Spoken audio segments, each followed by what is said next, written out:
Pineapple Gojju is a summer party in a bowl. Sweet, tangy, and with the right amount of spice. To make this, start with a large ripe pineapple.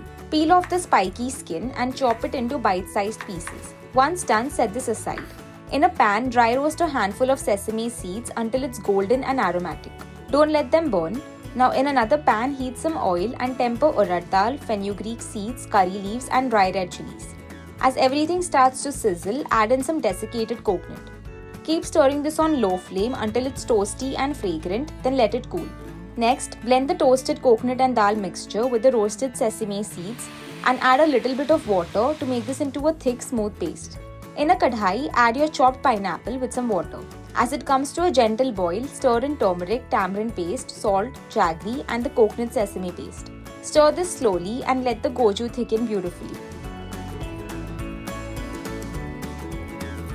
Finish with a tadka of mustard seeds, curry leaves, and dry red chilies. Now pour this over the goju and top with a sprinkle of roasted sesame seeds. That's it, your pineapple goju is ready to steal the show.